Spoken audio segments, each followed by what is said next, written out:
दोस्तों ये कहानी तो ऐसे भाई बहन की है जो कि एक आइलैंड पर फंस जाते हैं और दबा के संभोग करते हैं। जहां देखो वहां भटाभट भटाभट जंगल में, पानी में, समुंदर में भटाभट भटाभट करते रहते हैं। तो चलिए देखते हैं ये दोनों इस आइलैंड पर कैसे सरवाइव करते हैं। लेकिन यार तुम लाइक और कमेंट नहीं करते, कोई बात नहीं यार। और हमारे न्यू चैनल मिस्टर रिकेप को सब्सक्राइब कर देना, क्योंकि इस पर इससे भी फाड़ फाड़ मूवीज आने वाली हैं। मूवी की शुरुआत इन्हीं दो भाई बहन के साथ होती है जो कि एक दूसरे के कजन्स हैं और अपने पापा के साथ अपने घर को छोड़कर यूरोप जा रहे होते हैं।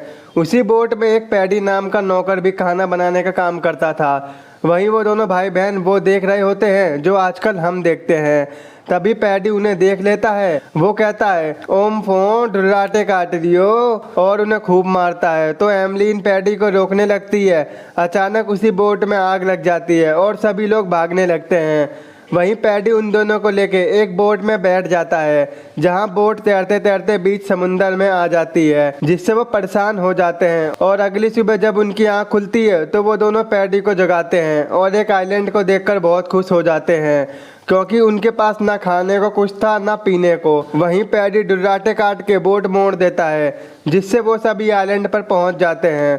और वहां पहुंचकर पैडी को अपने खाने का सामान मिल जाता है और सभी खा पीकर मौज ले रहे होते हैं। इसके बाद पैडी रिचर्ड को जंगल में सरवाइव मतलब रहना सिखाता है कि एक आदमी एक आइलैंड पर कैसे अपनी लाइफ को सरवाइव कर सकता है। उसी रात पैडी को जोर जोर से आह आह की आवाज आ रही थी। वो उठकर देखता है जो कि वो आवाज आइलैंड के दूसरे साइड से आ रही थी। लेकिन अगली सुबह उससे रहा नहीं जाता। वो उस साइड देखने चला जाता है, जहाँ वो एक मांस का टुकड़ा देखता है, जिसे देखकर वो डर जाता है और रिचर्ड और एमलीन को वहाँ पर जाने से मना करता है।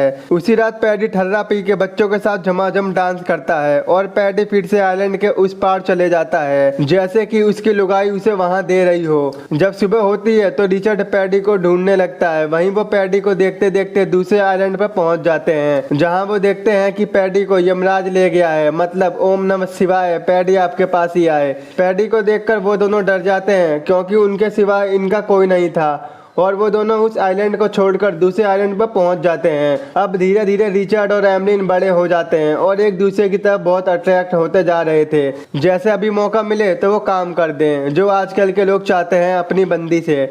लेकिन उन दोनों को इतनी समझ नहीं थी कि हम क्या कर रहे हैं। इसके बाद एमलीन जब नहाने जाती है तो उसकी लाइफ का उसे पहली बार पहला पीरियड्स होता है, जिसे देखकर वो डर जाती है।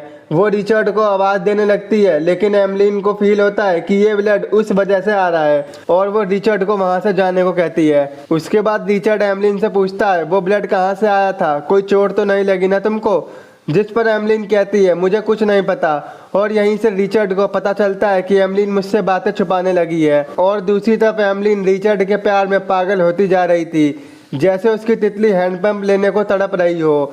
वहीं रिचर्ड की एक आदत बन चुकी थी, जब भी एमलीन नहाने जाती थी तो वो उसको छुप छुप के देखता था और रात में वो डिनर करके बहुत मस्ती करते थे। अगली सुबह एमलीन जंगल में घूम रही होती है तो उसे एक भयानक सी आवाज आती है, जिसे सुनते सुनते वो एक भयानक सी मूर्ति के पास पहुंच जाती है, जिसमें से ब्लड निकलता है। ये देखकर एमलीन डरकर वहां से भाग जाती है और रिचर्ड को सब कुछ बताती है, जिसे सुनकर वो बहुत गुस्सा होता है और कहता है कि अगर अब की बार तुम कहीं गई तो तुम्हारी टांगे तोड़ दूंगा। उसी रात एमलीन को एक सपना आता है, जिसमें रिचर्ड समुद्र में डूब रहा होता है और अचानक से उसकी आंख खुल जाती है। रिचर्ड को सामने देखकर एमलीन के प्यार में 500 घोड़ियों का प्यार आ जाता है। वहीं रिचर्ड भी अपने औजार को काबू में नहीं कर पाता और उसे करने वाला होता है, लेकिन एमलीन उसे दूर करके सुला देती है, सो जा मुन्ना सो जा। लेकिन जब काम इच्छा की शक्ति जागती है ना तो बंदा बावला हो जाता है। रिचर्ड रात में फिर से एमलीन के पास जाता है, तभी एमलीन जाग जाती है और वो उसे भगा देती है, जहां उन दोनों को कुछ पता नहीं होता कि आखिर हम कर क्या रहे हैं। अगली सुबह रिचर्ड जंगल में घूमने जाता है तो एमलीन कहती है कहाँ चला बे? तो रिचर्ड मन में सोचता है तुझे क्यों बताऊं, तू तो देगी नहीं। लेकिन एमलीन भी रिचर्ड के पीछे पीछे समुद्र के किनारे पहुंच जाती है, जहाँ वो हैंडपंप नचा रहा था। उसे देखकर एमलीन कहती है ये क्या कर रहे हो? तो रिचर्ड कहता है निकल यहाँ से, रैप्टे ही दूंगा खींच के। और वो अपना मुंह लटका के चली जाती है। एक दिन रिचर्ड समुद्र में एक शिप को आते हुए देखता है, जिसे देखकर वो घर पर भागते हुए आता है। दरअसल रिचर्ड ने संकेत देने के लिए लकड़ियों का ढेर जमा कर रखा होता है, जैसे ही उन्हें कोई इंसान दिखे वो लकड़ियों के ढेर को जला के उन्हें बुला सके। तो रिचर्ड एमलीन से कहता है तुमने भी बोट को देखा था तो तुमने लकड़ियां क्यों नहीं जलाई? जिससे रिचर्ड गुस्सा हो जाता है। दोस्तों एमलीन यहाँ पर पर घुल मिल चुकी थी। उसका यहाँ से जाने का बिल्कुल मन नहीं था, इसलिए उसने ऐसा किया। लेकिन रिचर्ड को वहाँ नहीं रहना था और वो एक बोट बना के वहाँ से जाने लगता है। वहीं एमलीन भी सोचती है जा बेटा जा, कोई नहीं। लेकिन तभी रिचर्ड की नाव टूटकर समुद्र में डूबने लगती है, जिसे देखकर एमलीन काफी खुश होती है और हंसने लगती है। और जब रिचर्ड वापस आता है तो वो उसका मजाक बनाकर हंसने लगती है। वो कहती है मुझे पता है बेटा तुम समुद्र के किनारे क्या करते हो। तो रिचर्ड कहता है तेरी आह भी निकलवा दूंगा, तेरी चीखें भी निकलवा दूंगा, तुम ये गलत काम करती हो मुझे देखकर। तो एमलीन कहती है तुम भी तो मुझे नहाते हुए देखते हो, मुझे सब पता है बेटा। वहीं एमलीन रिचर्ड के सर पर नारियल फेंक के मार देती है, जिससे वो बेहोश हो जाता है। और जब वो उसे देखती है तो रिचर्ड उसे एक चांटा मारता है, चल झोपड़ी की। वहीं रिचर्ड एमलीन के सारे कपड़े फेंक देता है। वो कहता है ये मेरा घर है, तू निकल यहाँ से, जिसकी वजह से एमलीन को एक गुफा में रहना पड़ता है। अगले दिन एमलीन उसी भयानक सी मूर्ति को फूल चढ़ाने जाती है, क्योंकि वो उसे अपना गॉड मानती थी। और घर आते टाइम उसका पैर एक जहरीली मछली पर पड़ जाता है, जिससे वो काफी ज्यादा बीमार हो जाती है। जब रिचर्ड को एमलीन नहीं दिखती है तो वो उसके पास जाता है। वो एमलीन से पूछता है क्या हुआ। तो एमलीन कहती है कल घर आते टाइम मेरा पैर एक जहरीली मछली पर पड़ गया था, जिससे मुझे फीवर हो गया है।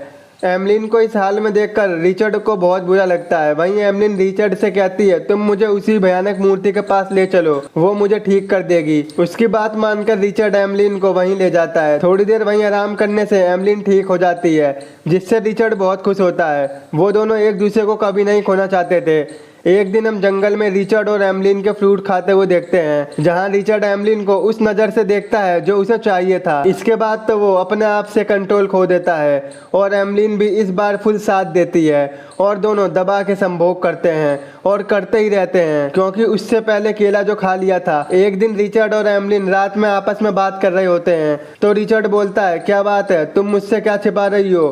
तो एमलीन कहती है कुछ नहीं। तो रिचर्ड कहता है बेटा मैं देख रहा हूँ तू मुझसे बातें छुपाने लगी है। तो एमलीन कहती है यार मेरे पेट में बहुत दर्द और हलचल सी हो रही है। लेकिन रिचर्ड को भी इस बारे में कुछ पता नहीं होता। मैं बताता हूँ बेटा, दबा के केले खाओ, जोर से टपकाओ और 9 महीने की सजा पाओ। कुछ महीने बाद हम देखते हैं कि एमलीन का पेट और भी ज्यादा बढ़ गया है। वहीं रिचर्ड जंगल में घूमने जाता है तो उसे वहां अपने जैसे आदिवासी दिखाई देते हैं, जो एक इंसान की बलि चढ़ा रहे होते हैं। और वो डरकर वहां से भागकर जब घर आता है तो वो एमलीन को एक बेबी के साथ देखता है।